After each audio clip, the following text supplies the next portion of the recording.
Coucou, aujourd'hui on est un nouveau jour et c'est un jour de vidéo de travers. Non. En fait, c'est parce qu'il faut que je me sac. Alors, aujourd'hui on est un nouveau jour et c'est un jour de vidéo de ce livre. Ça fait, qui est un peu défoncé.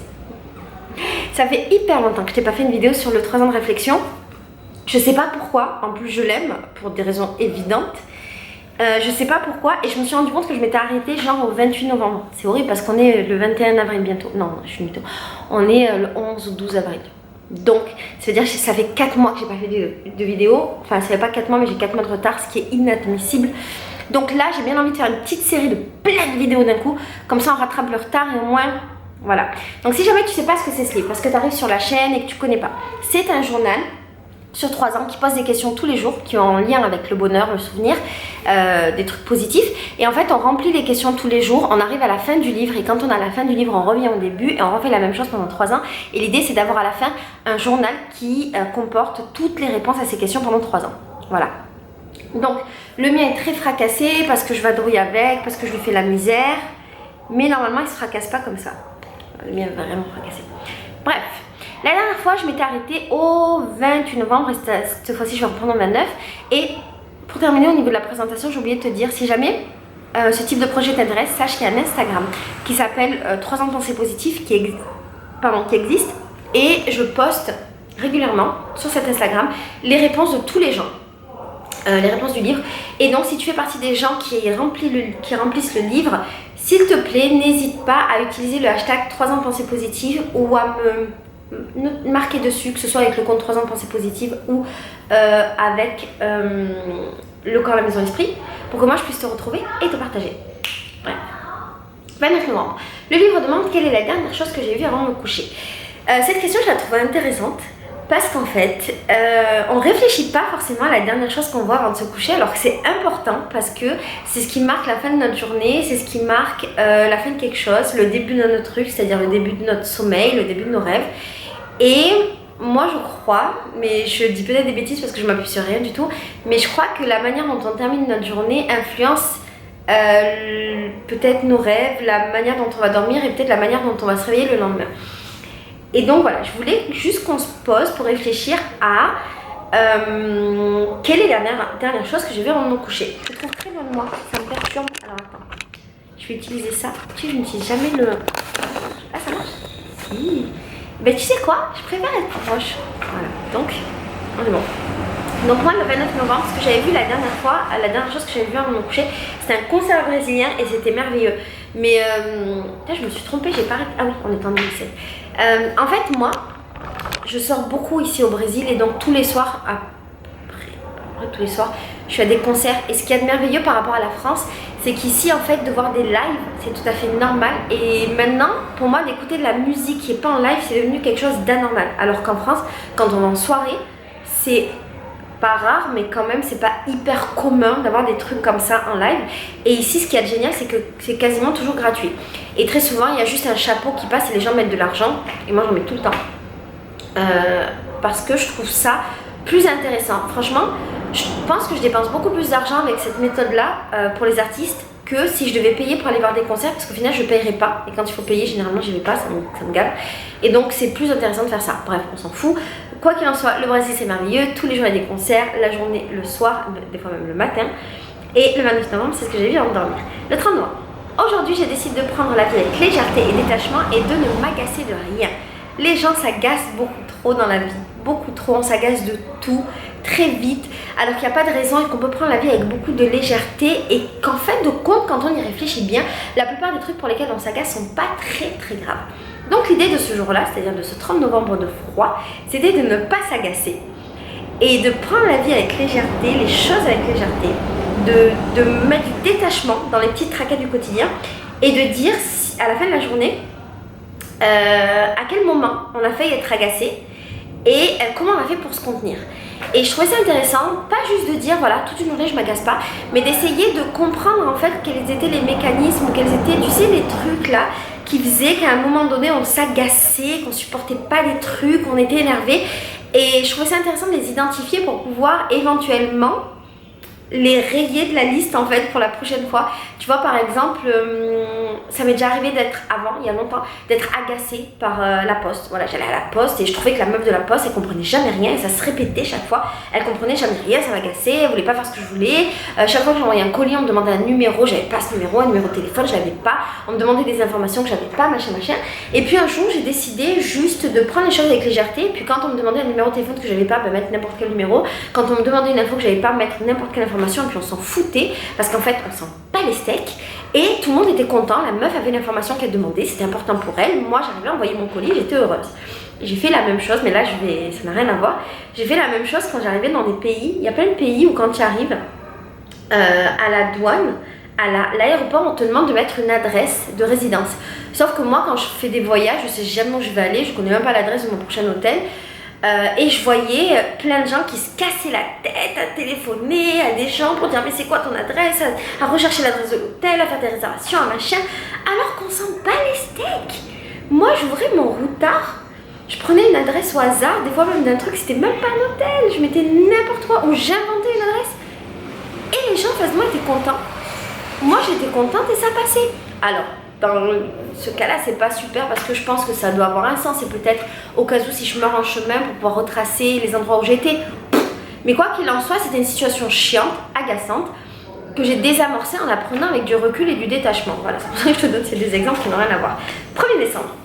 Cette nuit, j'ai rêvé de... Ah oui, et qu'est-ce que j'ai mis d'ailleurs la dernière fois?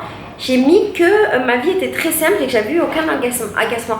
C'est très vrai, moi j'ai très rarement des agacements parce que quand il y a un truc qui m'agace, je trouve une solution simple pour passer à autre chose. Enfin, je comprends pas qu'on s'emmerde pour des petits trucs dans cette vie. C'est un truc que je saisis pas. 1er décembre, cette nuit j'ai rêvé d'eux.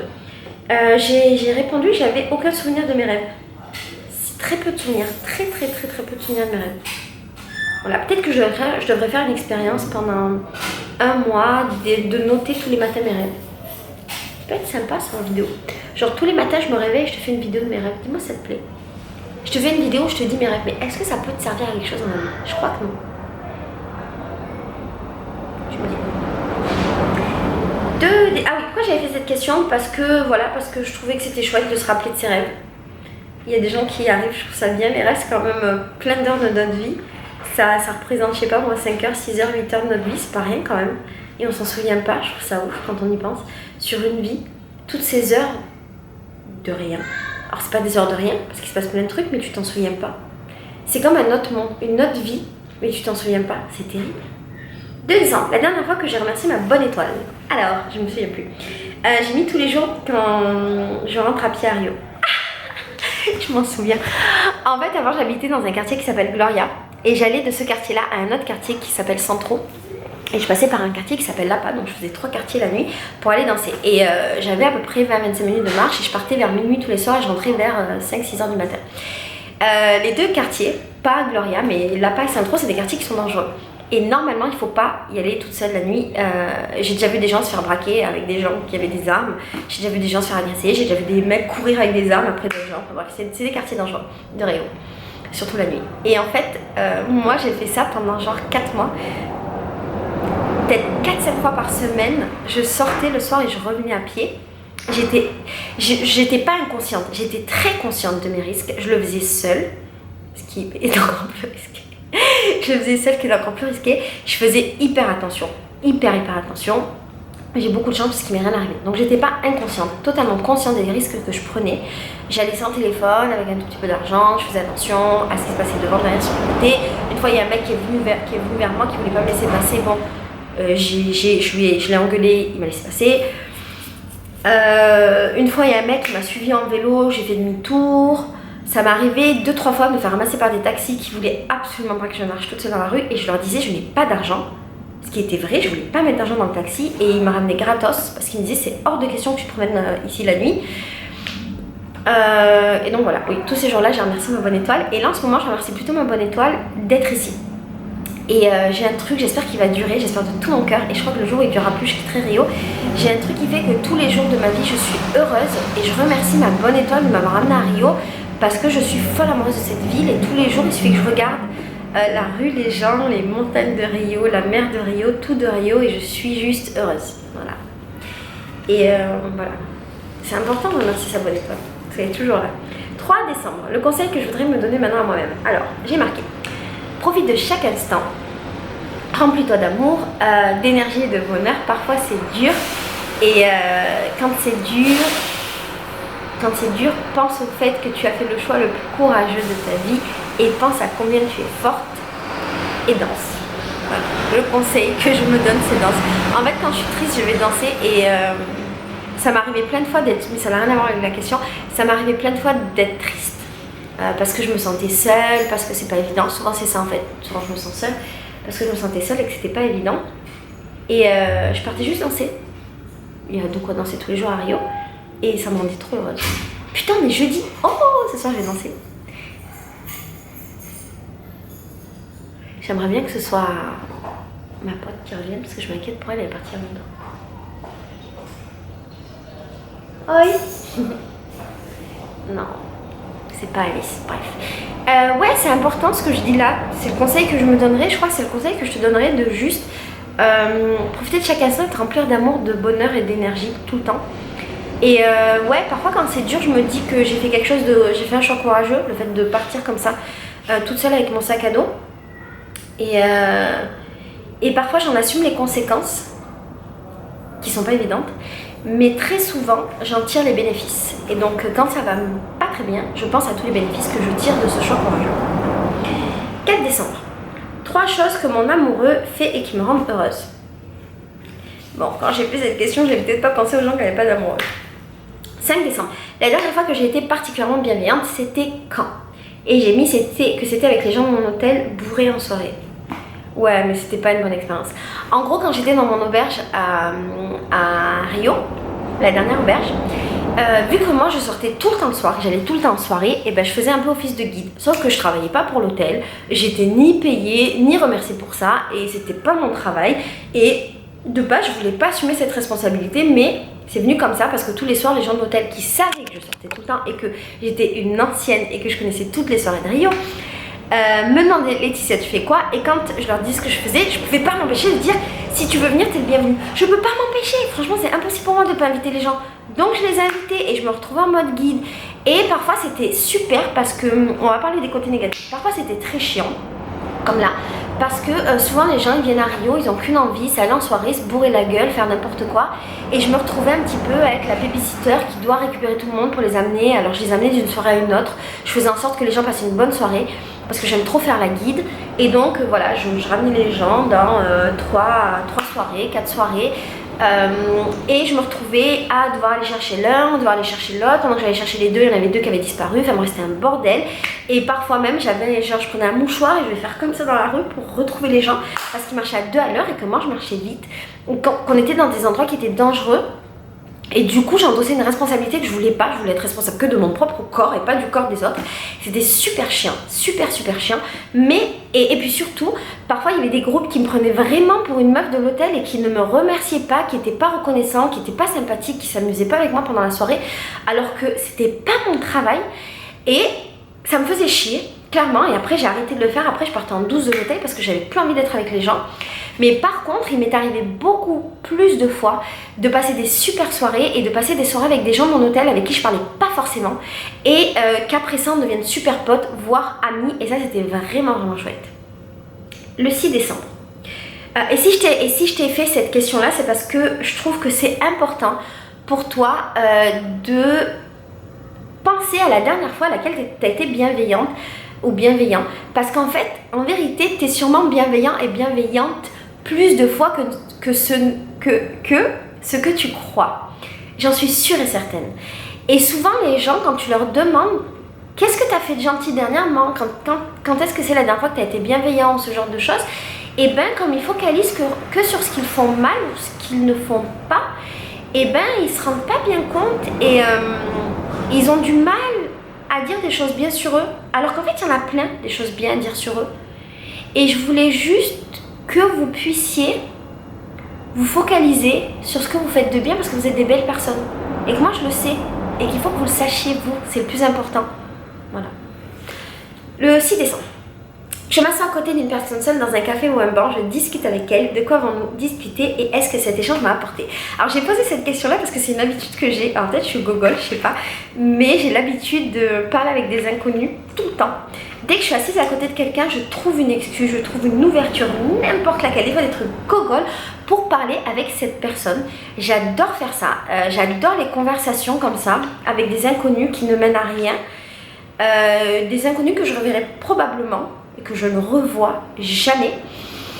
Mais souvent, il y a des espèces de moments magiques. Il y a des petites pépites qui en ressortent. Et si tu ne le fais pas, je t'encourage à le faire. Et n'aie pas honte, parce que beaucoup de gens sont seuls, autant que toi et autant que moi.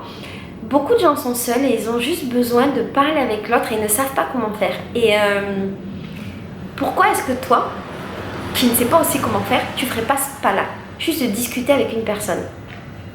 Là, je t'avais fait une vidéo mais qui n'est jamais sortie parce que je l'ai effacée sans faire exprès, donc il faut que je la retourne et j'ai la flemme. Et je parle de ça, c'est il y a genre 5 mois que je l'ai faite. C'était une vidéo qui s'appelait comment je fais pour rencontrer des gens.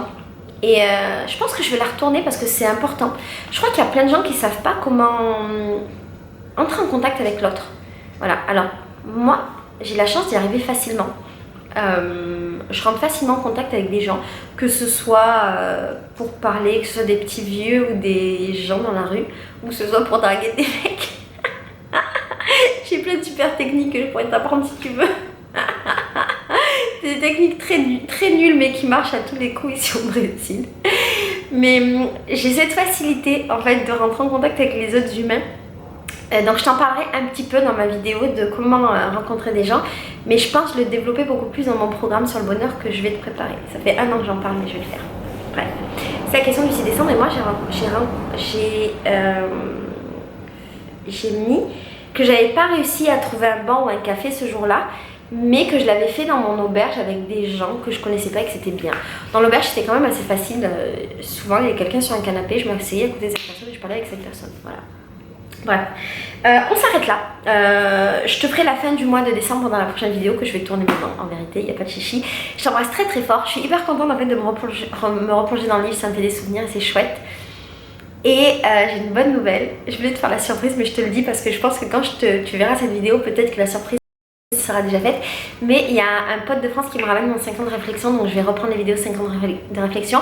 Et ce qui est génial, c'est que du coup maintenant j'ai genre 4 ans de recul sur ces vidéos là, donc il y aura les réponses des 4 dernières années. Ce qui est assez incroyable, c'est que ça va reprendre ma vie d'avant et ma vie de maintenant. Voilà, c'est génial. Bon, je t'aime fort, ciao.